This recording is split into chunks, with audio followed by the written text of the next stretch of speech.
नमस्कार दर्शक बंधु, जय जगन्नाथ। ओडिशा किचन को आपण मानक बहुत बहुत स्वागत।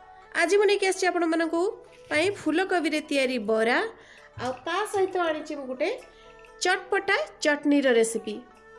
এই फूलकोबी रे तैयारी बरा खाइबा पई बहुत ही टेस्टी होता है। आ या आगरे बिरी रे तैयारी बरा मध्य फीका पड़ जिवो। तेबे चलतो किभली प्रोसेस रे मु आजिर फूलकोबी बरा आ ता सहित चटपटा चटनी रेसिपी को किभली प्रोसेस रे बनैछि देखिनबा। आगो आम रेडी करनबा बरा पाई चटनी। तो चटनी बनैबा पाई मोटी गोटे गैस गोटे कड़ई नहीं जाइए। आ कड़ई को गरम करके ता देहरे 4-5टा सुखिला लंका नहीं। तेल आम ए बिल्कुल भी दबानी, सेमती ही लंका को भाजी नबा। देखिपे सुखिला लंका दुई साइड भल भाव भाजी हो गलानी। एबे आम या बाहर करनबा। आ से सेम कड़ई रे आम ऐड करबा किछि कुला रसुण। मुझे 10-12 कुला रसुण नहीं। आउ रसुण को भल भाव जमती लंका को भाजी नेली मीडियम टू लो फ्लेम रे गैस को रखिकी से भाई भाजी नेबी। एई रेसिपी रे एई चटनी रे आपण लंका आउ रसुण को जदी भाजी कि नउचंती ना तबे यार भल बासना सहित भल टेस्ट भी आसी थाए। रसुण मध्य हमर भाजी हो गलानी। एबे रसुण को हमें बाहर करनबा। एबे सही सेम कढ़ई रे नहीं जीबी मु एठी किछि तेल। गोटे चामच मापर मु सोरिष तेल नहीं। आ तेल टिके गरम हो गला परे मुझे 3टा बड़ बड़ साइज टमाटो को फाड़ करके काटिकी नहीं। आ टमाटर भीतर पट को मु कड़ई रे रखिबी एमती ओल्टे की टमाटो को आमे भाजी नबा।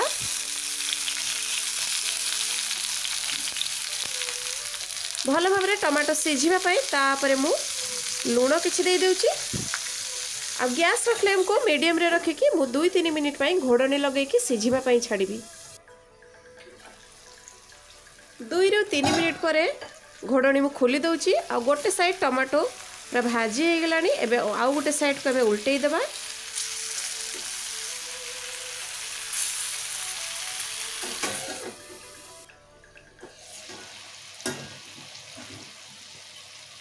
दुई साइड टमाटो भल भाव भाजी हो गलानी। एबे उल्टे पुल्टे की भल भाव भाजला पर देखि पारथबे टमाटर चुप्पा मध्य बाहरी आसी तमाने एठु जानिबे टमाटो भल भाव सिझी गलानी। एबे आमे गोटे कंटा चामच सहायता रे टमाटर चुप्पा गुडी को बाहर करनबा। सुखिला लंका आ रसुण को जो आमे नेइथिले ता देहरु सुखिला लंका को आमे भल भाव गुंड करनबा हाथ रे। अब यही रेसिपी रे ही आप भजा लंका रसुण ही यूज करेंगे। टमाटो को जो आम भाजिक नहीं एबे बाउल देहर ऐड करिबा। पटाटो मेसर साहाଯ୍य नहले पटाटो मेसर जदि न थाए तबे ग्लास साहाଯ୍य नहले आपण ठंडा हो सारा पर टमाटो को हाथ रे मध्य चटनी करि परिबे। जेहेतु आम टमाटो देहर चुपा सब को बाहर कर देइथिले तेणु पूरा स्मूथली टमाटो चटनीटा बनीची आमर देखि पारथबे।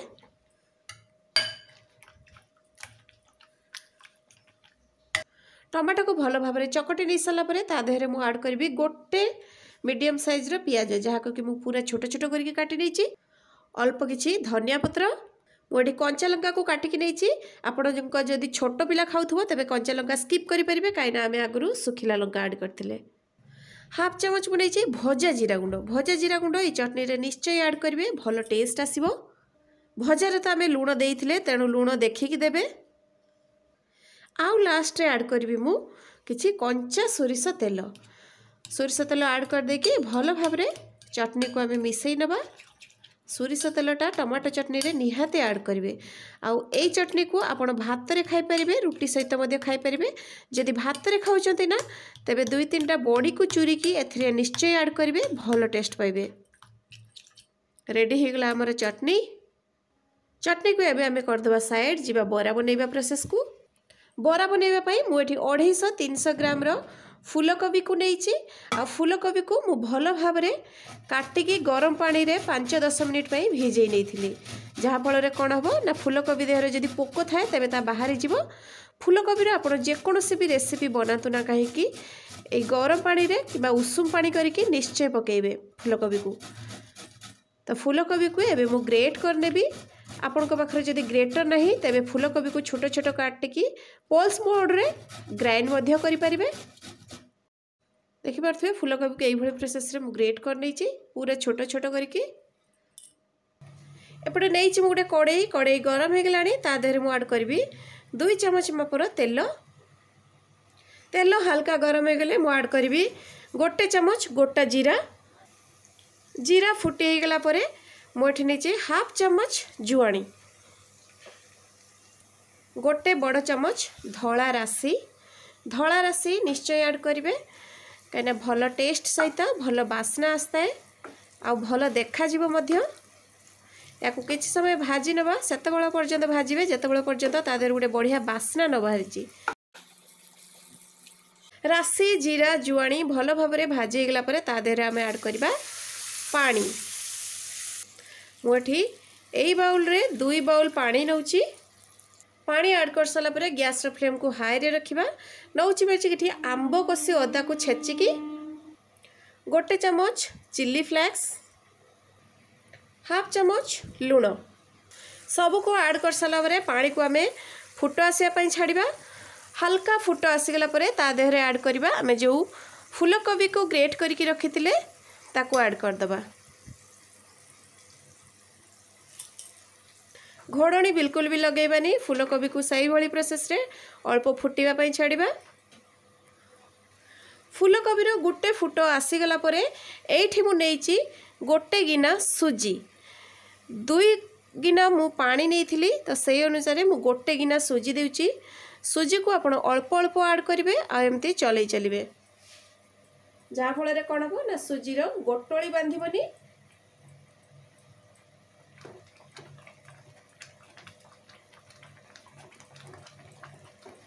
गोटे गिना किंबा कप सेट करने आ सही अनुजाई आपण पानी आ सुजीर भाग देखिकी देबे सुजी ऐड कर सारा पर गैस फ्लेम को पूरा स्लो रे रखिबे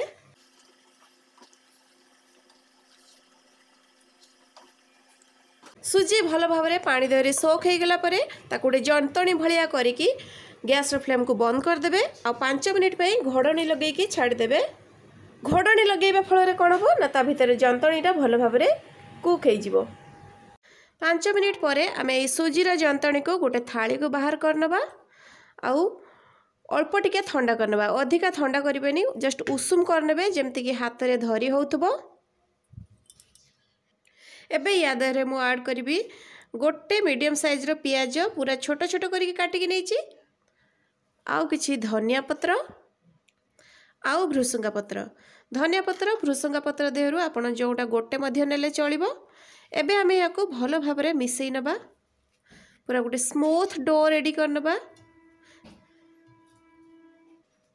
सुजी को मु भलो भाव में चिकन करके गोटे स्मूथ डो रेडी कर सारा पर ताको एबे आमे बोरा बनैबा बोरा शेप दबा तो जदि एठी कहबी जदि हाथ रे लागी जाउ थाए तबे अल्प अल्प तेल हाथ मध्य करि परिबे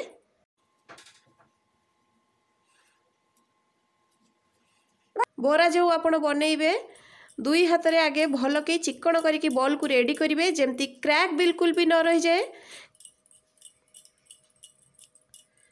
देखि पारथुबे पूरा चिकन करके बॉलटा को पूरा रेडी करछि मु एमती हाथ में हास्ते की चापी देबे आपण चाहिए एमती गोल गोल शेप मध्य दे परिबे नले होल वाला बोरा मध्य रेडी करि परिबे मु याकू होल वाला बोरा रेडी करिबी